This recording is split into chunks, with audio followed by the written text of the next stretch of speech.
So welcome back to my channel. It's been a long time. So it's been, I think, 1.5 months still, and I haven't uploaded any video. So today we'll discuss status of medical device innovations in India. So this is a topic close to my research, and hence I have chosen this particular topic. So as you know, that basically any discussion in one of the most of our videos are basically about reading some paper or some document. So I'll give the reference of the document later in the end of the video. So let's get started. So the topics of discussion will be medical device industry in India, and then patenting story. That means basically India has its own, I mean, each country will have its own patent law, and some part of it will define what is medical device, what kind of medical device or new medical device can be patented. So that will depend on the how the innovation is defined in the patenting law in all the countries, and in case of India, we need to understand that context also. So it will be good to understand that context also. Then we'll discuss the major challenges in innovation and what are the solutions towards those challenges, and finally we'll conclude our discussion. So the first question one should ask is, what is a medical device? And well, I'm not going into the discussion or something that is defined in patent or something like that, or patent law. Sorry, not discussing what is defined in the patent law, because that will be different kind of discussion. But one definition can be a medical device can be based on electronic component, for example blood cell counter, or mechanical parts, for example surgical screws, plates used for broken legs or hands. It can be as simple as sphygmomanometer or blood pressure machine, or can be as complicated as imaging diagnostics and others to tackle physiological complications. So yeah, so for example, very high-end instruments like positron emission tomography, single photon emission tomography, or similar optics oriented devices, instruments, let's not call it device, because the device name itself is basically, locally it means something small, but so what I'm trying to mean here is that medical device as a term can be very general, and there is a huge spectrum of possibilities there, and huge spectrum or different disciplines are involved. For example, physics, chemistry, biologist, computer scientist, all these people are related, had some they are working in it, so it's an interdisciplinary field for sure. Now what you need to understand is that in context to India, currently India's disease burden is undergoing transition from communicable to non-communicable diseases.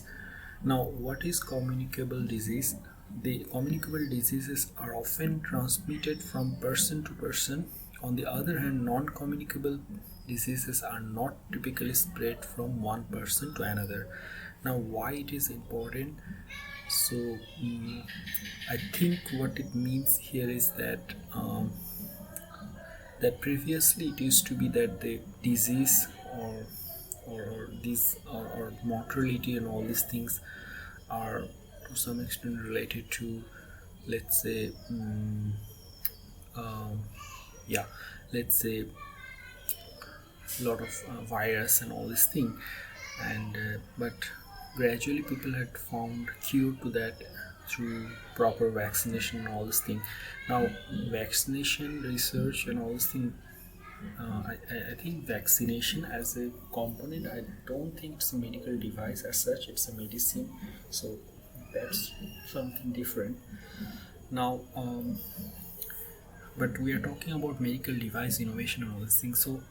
So in this, so somewhere I think in that same document from where I'm making the video, they had discussed this thing that lot. I think huge amount of proportion of funding goes to the vaccination research. I mean, developing vaccine, proper vaccine, and all this thing, but very small amount, small fraction goes into the other domain of innovation, like specific to non-communicable diseases, for example cardiovascular disease, diabetes, respiratory, cancer, etc. and etc. So those are different, and those needs innovation in medical devices, whereas communicable diseases, basically I'm not saying 100% they don't need any medical device. Maybe even the vaccination research need medical devices for a lot of stage of development maybe, but certainly the vaccine itself is not a medical device, I hope so. Maybe it can be depending on the other definition in different countries, but certainly I don't, it doesn't seem like so. So seen from that angle, it is important to understand that our country is going making a transition to uh, communicable to non-communicable diseases. The World Health Organization reported non-communicable diseases such as cardiovascular, chronic respiratory, diabetes, cancers accounts for 60% deaths in India, and we can see here in the bar chart also. This mortality statistics projects a need to prioritize research in cardiovascular, anti-diabetic, gastrointestinal, neural, CNS, and respiratory area. Thus, a prominence has been witnessed in recent years in our medical device market. So, one of the on the basis of end consumer prices, the Indian medical technology sector was estimated to US $6.3 billion in 2013 and is expected to outreach an approximate growth of 10 to 12% per year. So you can see here in the plot also. So India is basically huge number of people, and we can see that the per capita income is increasing, economy is increasing, I mean progressing towards good betterment, and hence certainly people will certainly give more value to their life, and hence there will be more need of healthcare innovation, and mind you, healthcare, I think we can discuss this later also in detail, but healthcare is a certain thing where a lot of aspect of it cannot be replicated or transferred from some developed country to some underdeveloped country or developing countries, because the environment, the peoples are different, the environments are different. So same vaccine may not be effective in case of maybe Indian people. So I'm not expert in this thing, but may not be the vaccine, but various medical devices itself, I can say for sure those will not be of same efficacy as we just replicate the same thing in India. So we need grassroots innovation, in a sense that things needed to be developed from the bottom up, and with a rigorous research and literature background which is related to the Indian population rather than something in European or uh, US population. So that's my feeling here.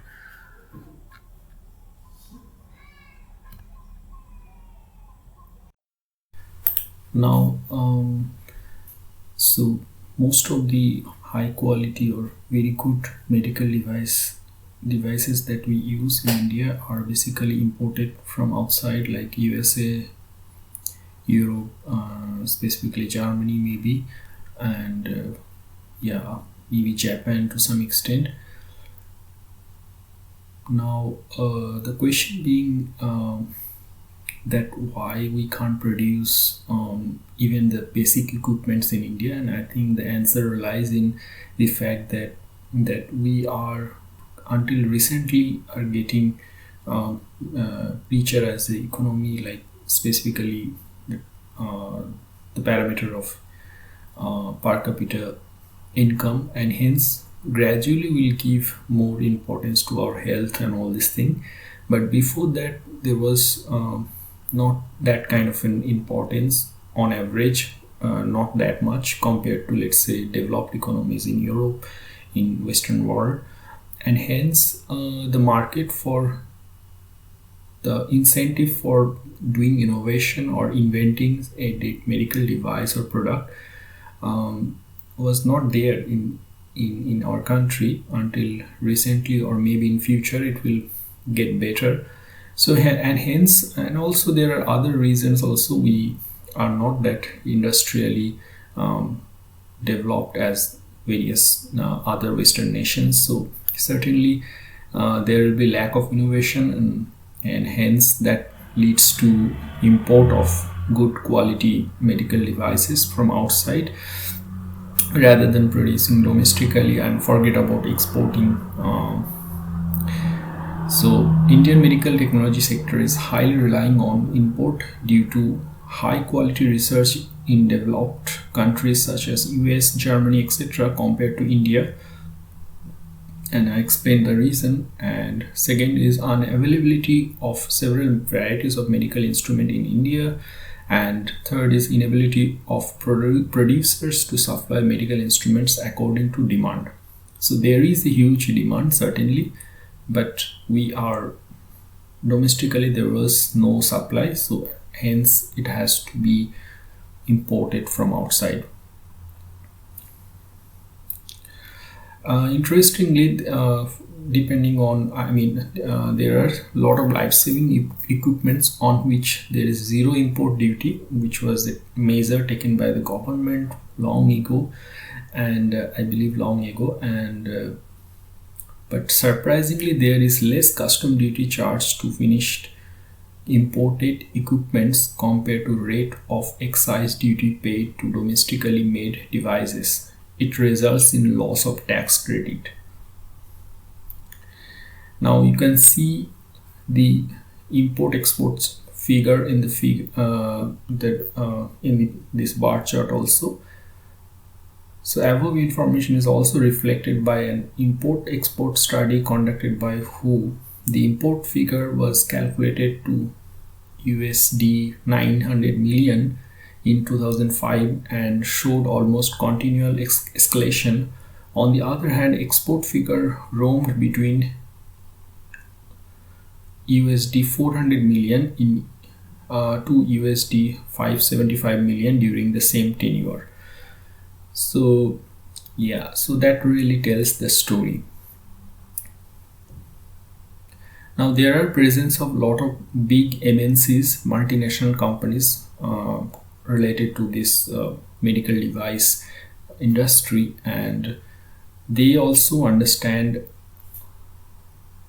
the fact that India is a big market, and that is shown in their research and development also. So the MNCs have been leveraging the Indian medical device market by tailoring their product portfolio as per Indian market needs, such as Transasia Biomedicals, which developed an external fixator. Johnson & Johnson developed a knee implant as a reusable stapler for use in surgeries at price points which are amenable to the Indian market.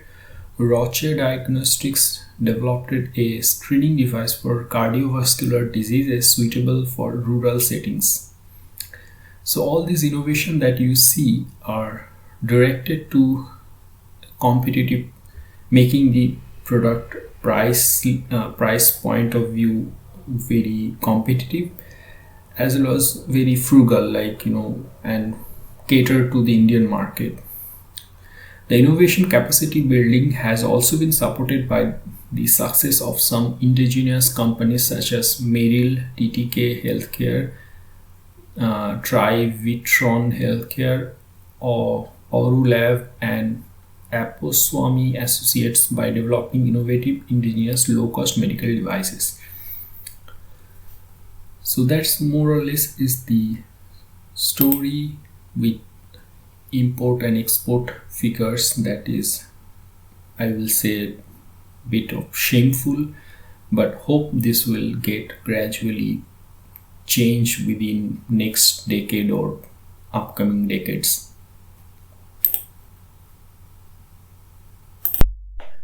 Now we need to understand what it means to be patenting of a medical device in Indian context. That means what are the requirements and what are specifically written in Indian patent law. And I think depending on the country, this can be little bit different. So now let's start. So the first of all, emerging dual disease burden demands quantitative and qualitative expansion of medical device technologies. Medical devices are either designed to target a specific health condition or improved with slight variation to be more effective, or replicated for mass accessibility. Now this is, I think I discussed already, but I will repeat it again, that when we talk about importing from outside developing countries, and most of the medical devices, or specifically the procedures followed in protocol follows of in using those medical devices, those will depend on the population, and the climate also, or genetics pool also.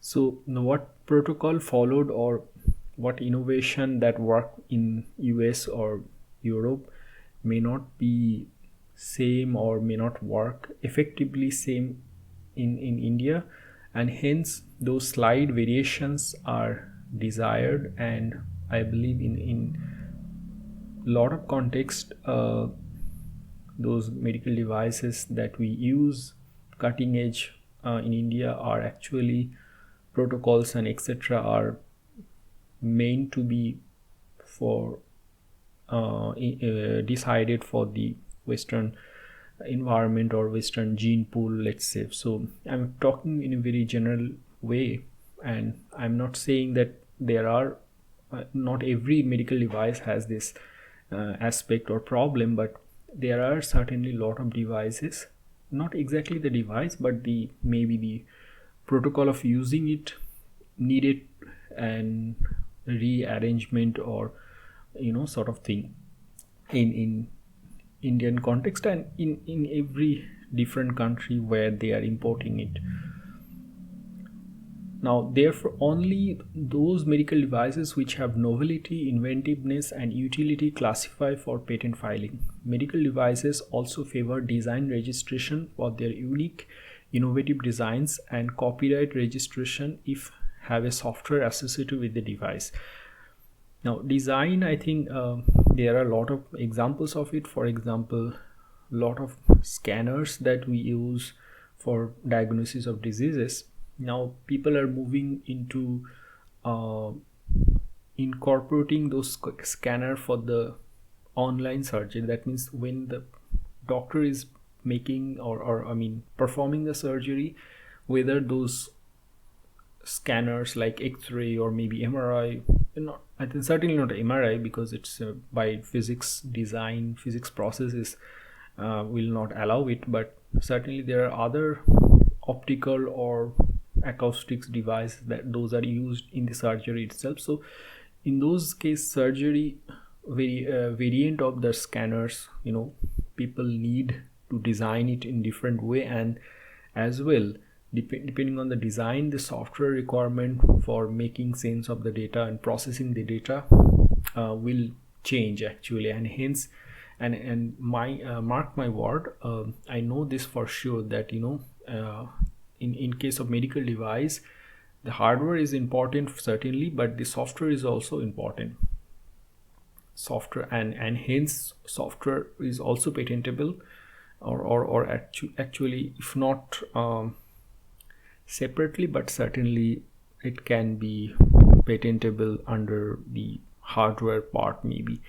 So this is something that we all need to understand if we want to make a career out of it in India. So how this whole patenting will work, and I think so this is, I had a separate video for patenting and international patent and all this thing, PCT, something like that. So those all in knowledge will come into this picture. So I will myself will very much interested into knowing this patenting story in a more detailed way.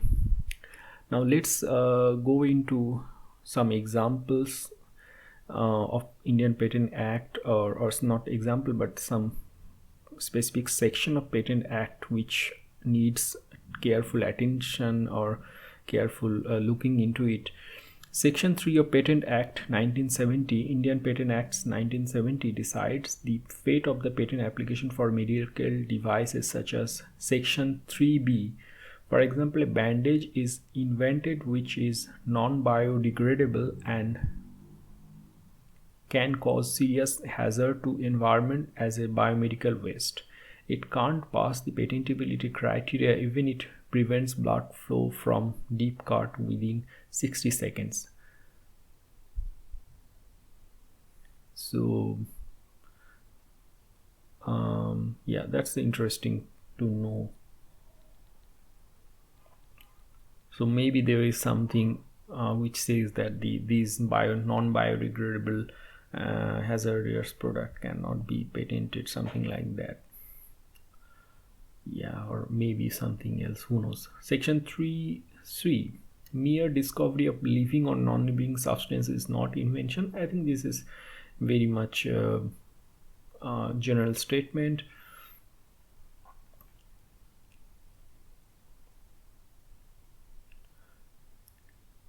This is something interesting to know. Any advancement on X-ray machine and its different components such as collimator, grids, anode, cathode tube, etc. are not excluded, that means included, from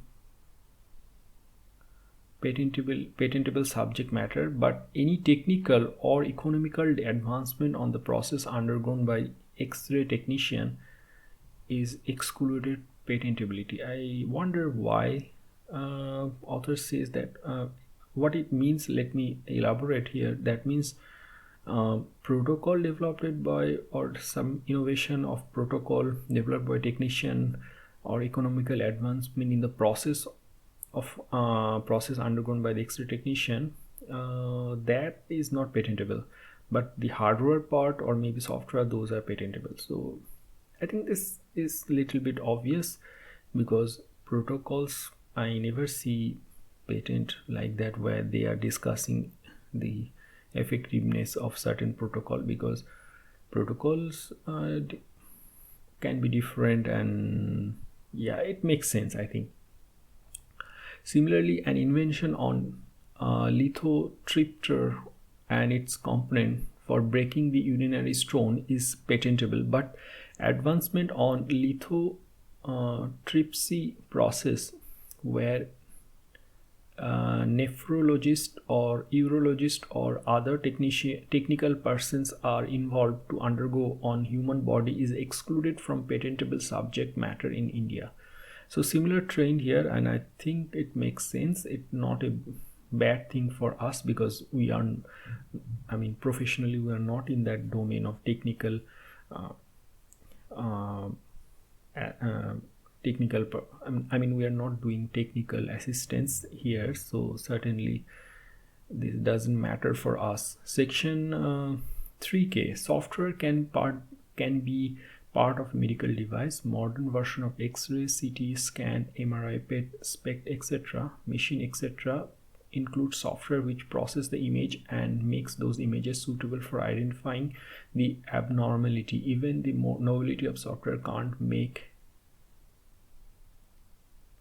even the novelty of the software can't make it patentable. So I think what it means here is that you need to add the software in as a part of the hardware innovation, but you can't have like a dedicated patent on the software itself. So that makes sense, and I think it is true for other countries also, because I saw a lot of patent where the equivalent or similar or the same work that had been published in the journal, there they are talking about the software only, but when it is patented, then they have to start with some design of the scanner and etc etc, and in context to that they will say that that this is the innovation we are doing in the software. So in that way they are patenting it. So I think this is true in Indian context also.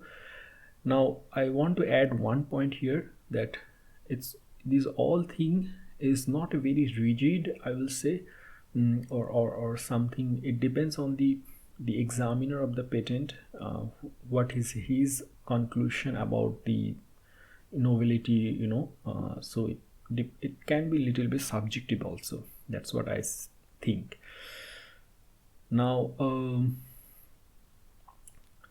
yeah, so this is the data for patent filed at various years till 2014, and this almost remains same, I will say. And the right side we can see the number of application published in these years, and compared to other patents, the medical device constitute 2%, and also we can see the exact numbers in the right side plot also. And as far as the information is concerned, as I said, that there are a lot of MNCs, they are working in India, medical device MNCs, and for example Philips, Sanofi, Aventis, Becton Dickinson, Siemens, well known, etc., are some of the key medical device companies with active IP in medical device sector in India for period of 2005 to 2013. So yeah, so here of course this some general information, that patent is something that the right of a patent is not an international as such. I mean, there is a concept of international patent, but it's more, I think, about that the technicality, like you are applying for international patent, so it will go through, your patent will be, let's say, go through, let's say 10 or maybe 20 or 30 countries, and they will see and produce an initial report, and then there you have an option that whether you want to have a patent, equivalent patent in US or Europe or some other countries or not. So here also these MNCs, which are actually, let's say, US or European companies, and so if they think that certain innovation and certain invention they had done for US, or let's say they had done for specifically for India, so certainly that needed to be patented in Indian patent through Indian Patent Office. So that's what the picture here. Yeah, so that's what I want to mention. Yeah.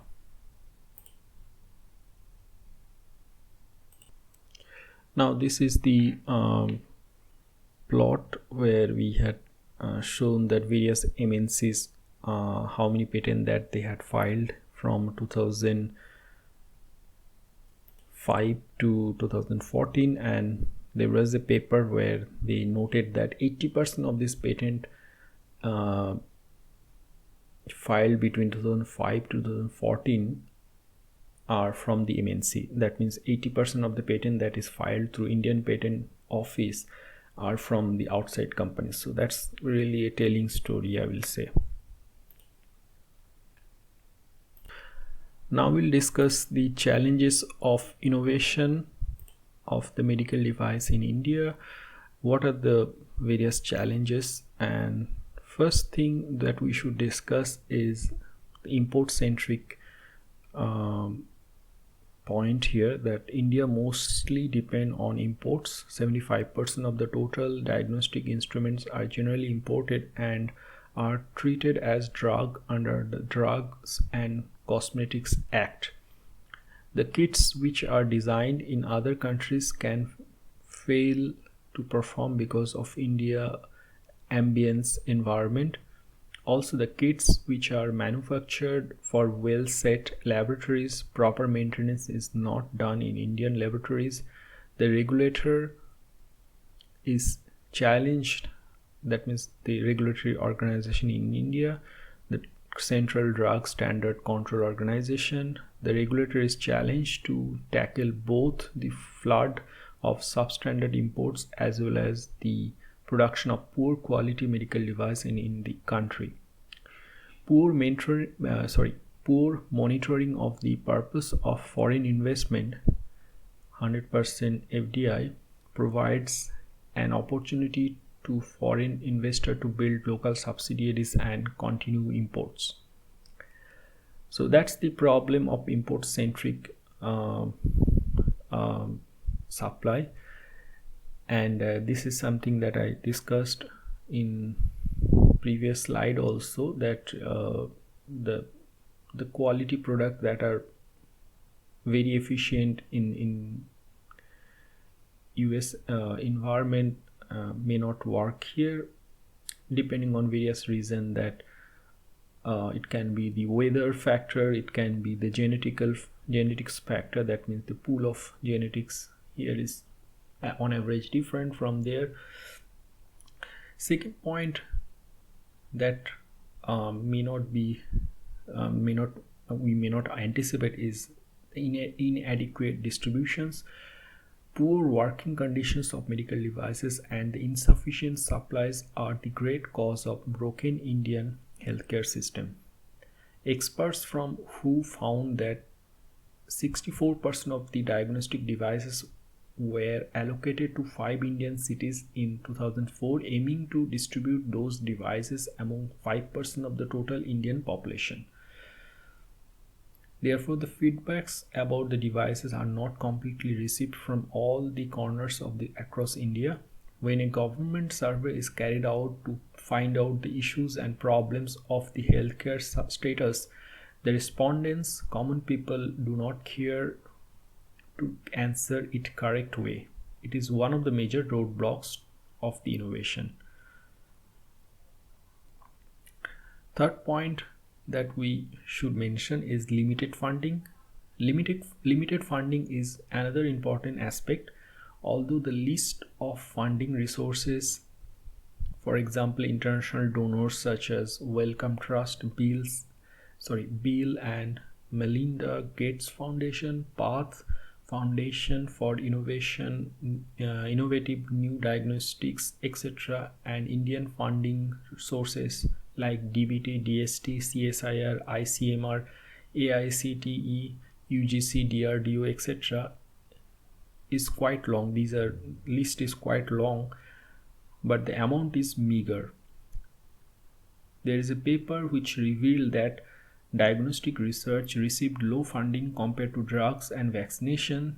The diagnostic research sector received less than 2% of the total annual funding for research and development for diseases. For this reason, the current Indian diagnostic market requires very affordable but high quality diagnostic instrument, which is difficult for the researchers to invent such kinds of devices.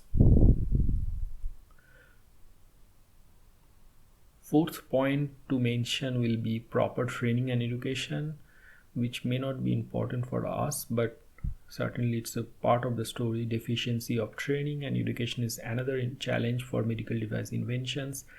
Government and reputed privately owned organizations recruit laboratory technicians with formal educations and experiences. Sometimes they arrange for necessary trainings, but most private organizations employ technicians with no education and training. Therefore, there is a high chance of damage of the kits or the devices.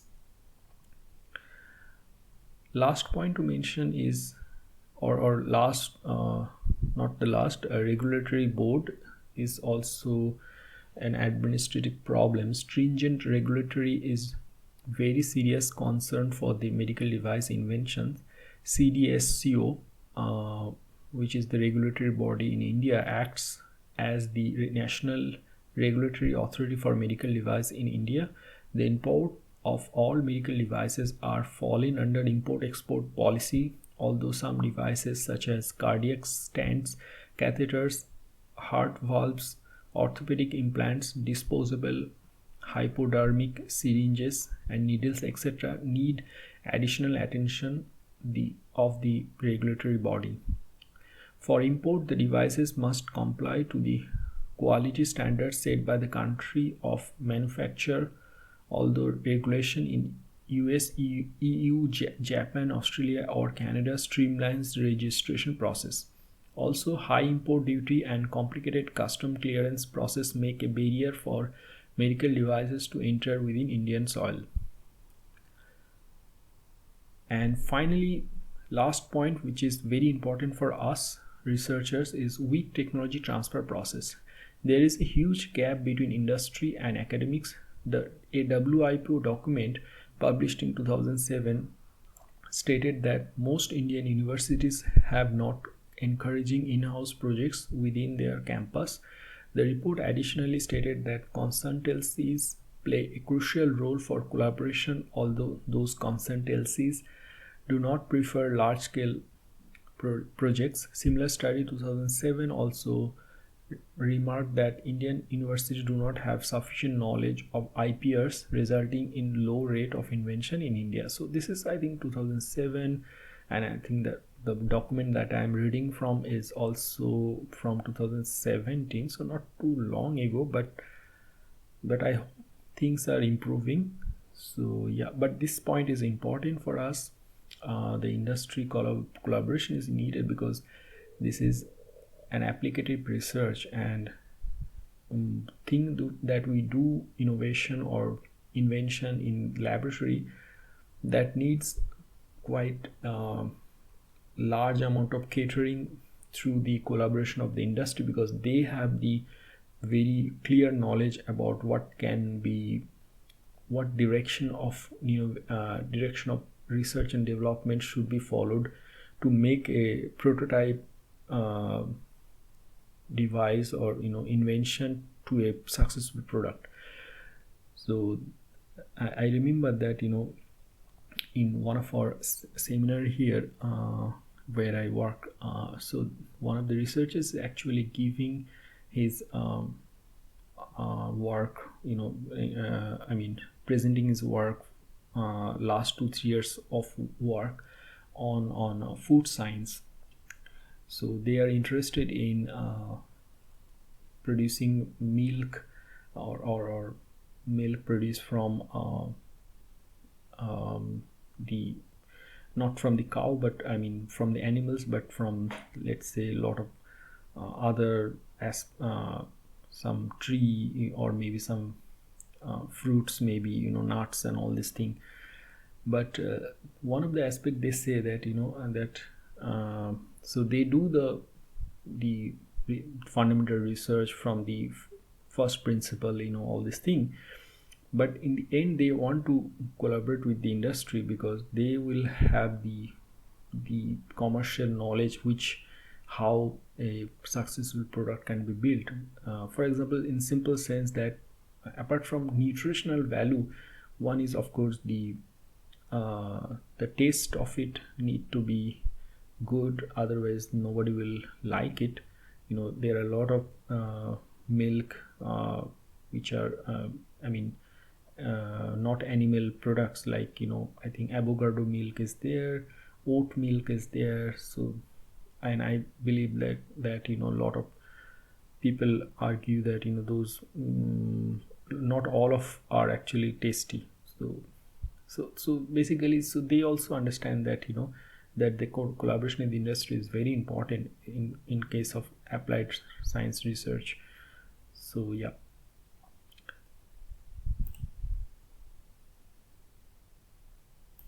Now, what are the solutions? And one of the solution is more business incubation centers. So what is business incubation centers? So I think I have a separate video for that, but those are basically separate organization outside university or sometimes inside university or institutes, which basically gives you the funding as well as the technical support to bring your idea or make a idea and transform into a successful product and building a business around it. So to improve the university industry relationships, universities are establishing business incubation unit and intellectual property right sales to encourage students to work for new ideas apart from conventional studies such as Foundation for Innovation and Technology Transfer, IIT Delhi, and etc. There are a lot of things. In Sign is the incubation center or similar thing in IIT Bombay, and also I think there is one in KITS, Kalinga University and Technology, something like that. So there are a lot of examples of that. Government lays another strong foundation for innovation ecosystem in India through Startup India and flexibilities for entrepreneurs in National IPR Policy 2016. This is something I discussed. So they basically when a startup will file for a patent, they have various price structure that which basically they get refunded, something like that. Half of the price get refunded, something like that. And then of course apart from that, the other thing that which may not be interesting for us directly, but certainly it creates a good environment, which is government's landmark decision of Make in India policy emphasizes a reduced import and promote Indian products on to the international market. To meet the objective, the Department of Industrial Policy and Promotion (DIPP) has allowed 100% FDI in medical device sector through automatic route, that is without the involvement of Foreign Investment Promotion Board. 100% FDI in medical device sector is envisaged to build strong platform for technology transfer by encouraging local production and innovation. It also initiates a global economic integration by supporting host country to promote their products widely in global market. So I think this may sound counterintuitive with the Make in India policy and all this thing, but you need the big players in your backyard so that you create a competitive environment within you. So that's what I feel like. And the release of Medical Device Rule 2017 aimed to stabilize and regulate medical devices manufacturing industry on par with the international standard. These rules have been framed in conformity with Global Harmonization Task Force (GHTF) framework and specifies norms for obtaining license, conducting clinical trials, sales of devices, duties of medical officers, labeling of devices, loan parameters, import activities, and reduced manufacturer-regulator interface by promoting digital platform. The Union Budget 2017 has given the flexibility to increase depreciation rate on the medical devices and equipment from 15% to 30%. Also, the import tariff duties which are levied on the health care, drugs, surgical equipment can be completely removed if manufactured in India. So that's all about the various points to notice.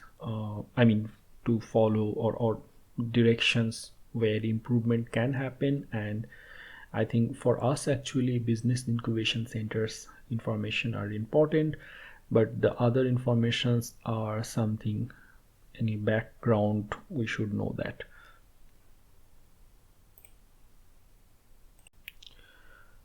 Okay, so the concluding remark will be the same thing that I repeated. And in order to increase the accessibility or of affordable and reliable devices across India, it has become imperative to explore potential industry, academic research, medical fraternity partnership to manufacture low-cost devices indigenously through sustained research and development efforts, technology development, strong IPR base, and advancement in areas related to diagnostics. So main is industry, academic, and of course medical fraternity partnership, because so you have to fill up the value processing chain, because the medical professionals are the end users, so they will have the better say what they want. So that kind of collaboration is very much needed, and as a researcher we should always explore the option, so I work in nuclear medicine, so there are various conferences, and there is actually a conference, in national conference on this nuclear medicine. It's arranged by Society of Nuclear Medicine in India. I think it's happened each after 2 or 3 years each. So yeah, so that may be a good platform to go to, but there are a lot of other ways to make connections, and I think compared to the maybe Western world, the information are to some extent unstructured here, and we need to explore how to get connected. And mind you, it is not easy, because from a doctor's point of view, they are not interested in doing collaboration with maybe a applied scientist, interested in improving some X-ray device or etc etc. They are okay with their state of art things, and their more or less focus is doing something on the protocol sector, protocol phase also, like maybe that certain treatment has this protocol and all this thing. So one need to understand the priorities, and it may not be easy to collaborate with them, because you have, as a applied scientist, we have different priorities and they have different priorities. So these all factors comes into the play when we approach for collaboration and all this thing.